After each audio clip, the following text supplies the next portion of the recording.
Hello guys, welcome back to Be the Topper. This is part 2 of chapter 8 of class 10th FMM Miscellaneous. सो इस video में हम क्या बात करेंगे, देखिए इसका पार्ट 1 ऑलरेडी हम बना चुके हैं, तो उसमें हमने आधा चैप्टर फिनिश कर दिया था. ओके, अगर आपने नहीं देखा है तो उसको देख लीजिए. एंड आज का जो वीडियो है इसमें हम लोग क्या डिस्कस करने वाले हैं मैं आपको पहले को बता देती हूँ एक बार, उसके बाद हम अपने वीडियो को शुरू करेंगे. तो आज हम पढ़ने वाले हैं इंडेक्स, और उसमें हम बेसिकली पढ़ेंगे निफ्टी इंडेक्स क्या होता है, and clearing and settlement and redressal, जिसमें हम पढ़ेंगे क्लियरिंग कॉरपोरेशन क्या होता है, जिसमें आप बेसिकली ये पढ़ोगे कि जैसे देखो एक तो होती है ट्रेडिंग, है ना, जहाँ पे बाइंग एंड सेलिंग होती है शेयर्स की. दूसरा होता है क्लियरिंग, मतलब कि पैसा एक अकाउंट से कट जाता है और दूसरे अकाउंट से, दूसरे डीमैट अकाउंट से सिक्योरिटीज आउट हो जाती है ना, कट जाती है. सेटलमेंट क्या होता है कि दूसरे वाला जो आपका सेलर है, जो बेच रहा है, उसके पास पैसा पहुंच जाता है और जो खरीद रहा है उसके पास सिक्योरिटीज चली जाती हैं. ये होता है सेटलमेंट. एंड रिड्रेसल मतलब अगर आपको कोई भी प्रॉब्लम आती है तो उसका रिड्रेसल कैसे होगा, ये सब हम इसको पढ़ने वाले हैं इस टॉपिक में. ओके, तो सबसे पहले हम इसमें देखेंगे क्लियरिंग कॉरपोरेशन क्या होती है. वो एक एंटिटी होती है जो कि काम करती है क्लियरिंग कराने के लिए बेसिकली. रोलिंग सेटलमेंट क्या है, मतलब ट्रेडिंग प्लस 2 डेज वाला जो आप इतने दिनों से पढ़ते आ रहे हो वही है. व्हाट इज पे इन एंड पे आउट क्या होता है, आई थिंक ये आपके लिए थोड़ा नया होगा, तो इसको समझने के लिए वीडियो देखते रहो. और व्हाट इज एन ऑक्शन, यहाँ तक हम इस वीडियो में कवर करेंगे. ठीक है, तो इस वीडियो को देखते रहो. एंड चलो शुरू करते हैं. सबसे पहला टॉपिक है हमारा इंडेक्स. ठीक है, तो हम पढ़ने वाले इंडेक्स क्या होता है. तो इंडेक्स में देखो सबसे पहले हम पढ़ने वाले निफ्टी इंडेक्स के बारे में. ठीक है, तो S&P/CNX Nifty is a scientifically developed 50 stock index reflecting accurately the market movement of the Indian markets. यहाँ पे देखो सबसे पहले आप ये समझो कि इंडेक्स क्या होता है. हमने इसको फर्स्ट चैप्टर में भी पढ़ा है. इंडेक्स क्या होता है, बास्केट ऑफ सिक्योरिटीज होती हैं, और उस बास्केट में जो सिक्योरिटीज हैं उनका एक एवरेज प्राइस का मूवमेंट रहता है ना, वो हमको इंडेक्स से पता चलता है. तो निफ्टी का जो इंडेक्स है उसमें 50 स्टॉक्स का बेसिकली ये 50 कंपनी के स्टॉक्स का इंडेक्स होता है. मतलब 50 कंपनियों के जो शेयर्स हैं उनके प्राइस में एवरेज प्राइस मूवमेंट क्या चल रहा है ये हमें बताता है इंडेक्स. और अगर हम बात करें निफ्टी इंडेक्स, तो निफ्टी इंडेक्स में सिर्फ उन्हीं 50 कंपनियों के प्राइस के एवरेज प्राइस मूवमेंट की बात की जाती है जो कि एनएससी में लिस्टेड है. ठीक है ना. उसके बाद it comprises of some of the largest and most liquid stocks traded on the NSC. और उसमें सबसे ज़्यादा जो बड़े स्टॉक्स होते हैं और लिक्विड जो स्टॉक्स, लिक्विडिटी मतलब जिन स्टॉक्स की बहुत ज़्यादा होती है वो रहते हैं एनएससी में, बेसिकली निफ्टी इंडेक्स में. It is maintained by India index services and products limited. यहाँ पर ये बात आपको ध्यान रखनी है कि निफ्टी इंडेक्स को मेंटेन कौन करता है, India index services and products limited, है ना. ये आपसे 1 मार्क का क्वेश्चन पूछा जा सकता है, आपको ध्यान रखना है ये. Which is a subsidiary of the NSE strategic investment corporation limited.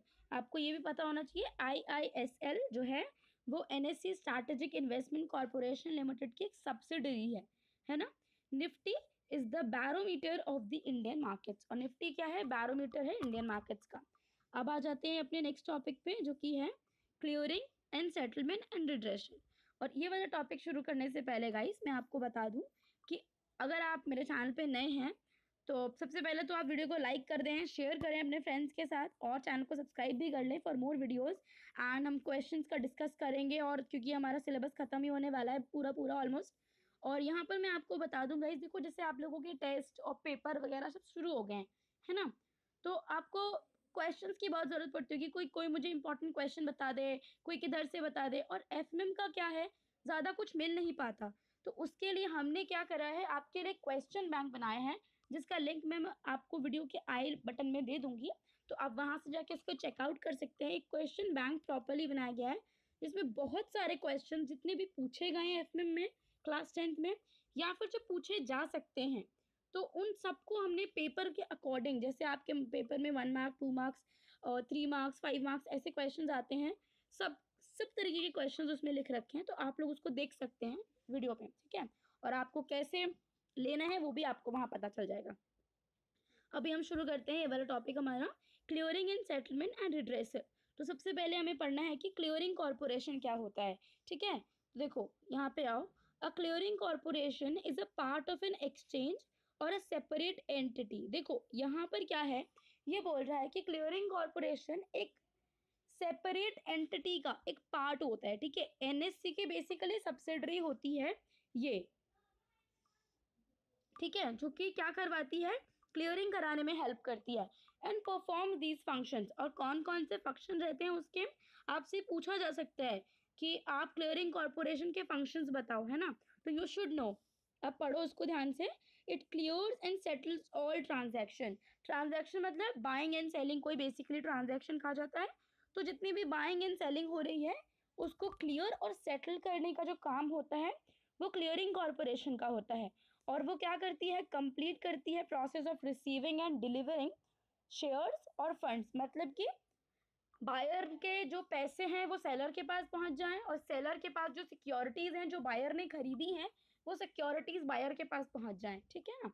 इस तरीके से डिलीवरिंग एंड रिसीविंग वाला सब ध्यान देता है कौन, NSCCL। इसका भी फुल फॉर्म आपसे पूछा जा सकता है फ्रेंड्स, तो आप इसको याद रखना, ठीक है। उसके बाद it provides financial guarantee for all transaction executed on the exchange. देखो ये क्या बोल रहा है कि फाइनेंशियल गारंटी भी प्रोवाइड करता है, जितनी भी ट्रांजैक्शन एक्सचेंज पे होती हैं उनको एक फाइनेंशियल गारंटी मिलती है कि आपका पैसा, मतलब कि अगर आपने जितने रुपए पे कोई सिक्योरिटी खरीदी है या फिर जितनी सिक्योरिटी अमाउंट में खरीदी है वो आपके पास आएंगी। एंड सेलर को वो लोग ये ट्रस्ट कराते हैं, अपने ऊपर विश्वास दिलाते हैं कि you don't worry about these things, हम पैसे का पूरा ध्यान रखेंगे कि पैसा आपको जितना मिलना चाहिए, आपके अकाउंट में जितना पैसा ट्रांसफर होना चाहिए उतना पैसा ट्रांसफर सही टाइम से हो जाए। तो दोनों तरफ से फाइनेंशियल गारंटी देते हैं। And provides risk management function. और जब आप 12th में भी अगर आप इस सब्जेक्ट को लोगे और पढ़ोगे तो आपको बहुत सारा पता चलेगा कि बहुत से तरीके के मार्जिन होते हैं जो ब्रोकर्स को पे करने पड़ते हैं, है ना। और बहुत कुछ होता है जो रिस्क मैनेजमेंट के तौर पर किया जाता है एक्सचेंज में। अब आ जाते हैं इस पर, NSCCL 100% सब्सिडरी ऑफ NSC। ये मैंने आपको पहले ही बताया था कि NSCCL क्या है, नेशनल स्टॉक एक्सचेंज की 100% सब्सिडरी है। और वो रोल क्या परफॉर्म करती है, क्लियरिंग कॉर्पोरेशन का रोल परफॉर्म करती है for transaction executed on the national stock exchange. मतलब कि नेशनल स्टॉक एक्सचेंज पे होने वाले जितने भी ट्रांजैक्शन हैं उनके क्लियरिंग और सेटलमेंट का जो काम होता है वो NSCCL ही करती है, that is national securities clearing corporation limited. Okay, अब आ जाते हैं नेक्स्ट टॉपिक पर जो कि है व्हाट इज रोलिंग सेटलमेंट। तो under rolling settlement all open positions at the end of the day mandatorily result in payment delivery n days later। देखो जितनी भी रोलिंग सेटलमेंट के अंडर अगर हम देखें तो जितनी भी ओपन पोजीशन होती है, ओपन पोजीशन का मतलब होता है एक ऐसी पोजीशन जब मैंने बाय तो कर लिया है, मान लो कि सिक्योरिटीज मैंने बाय करी हैं बट अभी तक मैंने रिसीव नहीं किया उसको, ठीक है ना। मैंने कह दिया कि भाई मैंने खरीद लिया बट अभी तक वो मुझे मिला नहीं है, तो इसका क्या मतलब है, इसका मतलब है कि वो पोजीशन अभी भी ओपन है, ठीक है। At the end of the day mandatorily result in payment delivery and days later. वो हमेशा, जैसे कि कोई भी आप रोलिंग सेटलमेंट के अंडर अगर ये बात करते हैं ओपन पोजीशन की, तो हमेशा ये बताया जाता है कि इतने दिनों के बाद आपको पेमेंट मिलेगी, ठीक है। इसको आप ध्यान से सुनो, वैसे आपको सब पता ही होगा, छोटी सी चीज़ है ये, बट फिर भी ध्यान से सुनो। Currently trades in rolling settlements are settled on T+2। T+2 का क्या मतलब है, टी का मतलब यहाँ पर होता है ट्रेडिंग, मतलब कि जिस दिन आपने ट्रेडिंग करी उससे 2 दिन और, मान लो कि आपने मंडे को ट्रेडिंग करी है तो वेंसडे तक आपके अकाउंट में, आपके डीमैट अकाउंट में सिक्योरिटीज पहुंच जाएंगी और आपका जो अकाउंट है, जो बेसिक अकाउंट होता है उसमें पैसे पहुंच जाएंगे, ठीक है। तो ये हो गया हमारा T+2, ये रहा, साफ हो जा। टी ट्रेड डे होता है, ठीक है, मैंने आपको बता दिया। यहाँ पे मैंने ये भी बता दिया कि अगर आपका ट्रेड मंडे को हुआ है तो वेंसडे तक आपके पास ये चीज़ें पहुँच जाएंगी। और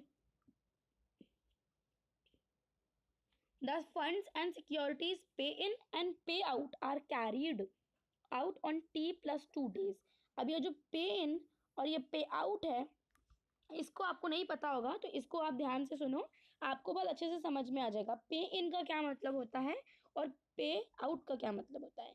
ठीक है, तो अगर आप इसको देखोगे तो इसको पढ़ेंगे तो कैसे आएगा ये कि pay in day is the day when the securities sold are delivered to the exchange. मतलब क्या रहा है कि पे इन एक ऐसा डे होता है जब आपने जो सिक्योरिटीज बेची हैं वो एक्सचेंज के पास पहुंच जाती हैं। इसको आप ना हिंदी में एक वर्ड ले लो पे इन के लिए, देना। किधर लिखूं, इधर लिख देती हूँ, देना या फिर गिव, गिव लिख देती हूँ। ठीक है, गिव, पे इन मतलब देना और पे आउट मतलब होता है लेना, लेना। ठीक है, लेना। इतना आप अगर आपने ये देना लेना अगर याद कर लिया ना तो समझ लो इससे बड़ा मतलब कुछ नहीं है, क्योंकि बच्चे इस चीज में बहुत कंफ्यूज हो जाते हैं। तो आप इतना याद रखो कि पे इन को आपको कहना है कि जब आप पैसा और सिक्योरिटीज एक्सचेंज को दे दोगे तो उस दिन होता है पे इन डे। ठीक है, और पे आउट डे वो होता है जब बायर को सिक्योरिटीज मिल जाती हैं और सेलर को पैसा मिल जाता है, तो उसको बोलते हैं पे आउट डे। ठीक है, ये तो हो गई बात मोटी मोटी। अब आ जाते हैं जो इधर लिखा है उसको पढ़ लेते हैं। आई होप ये लेना देना वाला जो चीज़ है वो आपको थोड़ा सा आपके जो बेसिक्स हैं उसको क्लियर कर देगा और प्रॉब्लम नहीं होगी ज़्यादा। तो इसको पढ़ लेते हैं एक बार। Pay in day is the day when the securities sold are delivered to the exchange. ठीक है, पे इन डे वो डे होता है जब सिक्योरिटीज एक्सचेंज को दे दी जाती हैं by the sellers and fund दे दिया जाता है एक्सचेंज को। Fund for the securities purchase are made available to the exchange by the buyer. ठीक है ना, बायर जो है वो एक्सचेंज को पैसा दे देता है। अगर हम यहाँ पे लिखें अगर बायर और सेलर और ये है हमारा एक्सचेंज। ठीक है, तो जो ये एक मिनट ये क्रॉस कैसे हो गया, ये क्या देगा, ये फंड्स देगा। अभी हम वी आर टॉकिंग अबाउट पे इन डे। ठीक है, और ये क्या देगा, ये देगा सिक्योरिटीज। ठीक है, किसकी बात कर रहे हैं हम बात कर रहे हैं पे इन डे की। बायर एक्सचेंज को फंड देगा, सेलर एक्सचेंज को सिक्योरिटीज देगा। ठीक है, अब इसे कर देते हैं साफ और चलते हैं अपने आगे वाली लाइन पे।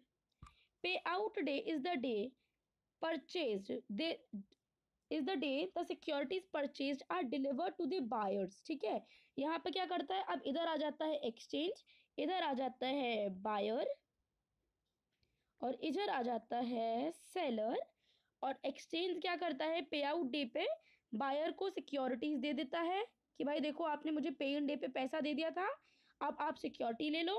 और अब आपने देखो मुझे सिक्योरिटीज दे दी थी तो अब मैंने वो सिक्योरिटीज बायर को दे दी, अब आप मुझसे ले लो फंड। ठीक है, अगर आपको ये बातें समझ में आ गई हो तो कमेंट में मुझे ज़रूर बताना कि आपको समझ में आ गया, और नहीं समझ में आया तो ज़रूर दोबारा पूछ लेना। ठीक है, और अगर आ गया है ना तो आपको ज़रूर एक मुझे बताना है, थम्स अप करना है कि यस आपको समझ में आ गया। ठीक है, eight present the pay in and pay out happens on second working day after the trade is executed on the stock exchange. ये मैं आपको पहले बता चुकी हूँ, दैट इज T+2 डे, है ना। व्हाट इज एन ऑक्शन, अब आप देखेंगे कि ऑक्शन क्या होता है। On account of non delivery of securities by the trading member on pay in day. देखो क्या होता है, the securities are put up for auction by the exchange. ये कह रहा है कि अगर किसी ट्रेडिंग मेंबर ने on account of non delivery of securities, अगर सिक्योरिटीज की डिलीवरी नहीं करी किसी ट्रेडिंग मेंबर ने, किसको, पे इन डे पे अगर सिक्योरिटीज की डिलीवरी नहीं की तो जो सिक्योरिटीज होती हैं वो ऑक्शन के लिए दे देता है एक्सचेंज। ठीक है, कि ऑक्शन लगा दो, इस पर बोली लगा दो basically. This ensures that the buying trading member receives the securities. और जो जो खरीदने वाला जो ट्रेडिंग मेंबर है जिसको इस वाले ने नहीं दी थी उसको मिल जाएंगी, उसको सिक्योरिटीज मिल जाएंगी। ये सब एक तरीके से आई थिंक रिस्क मैनेजमेंट का ही है कि ताकि अगर वो नहीं दे पाए तो कहीं से उसे मिल जाए।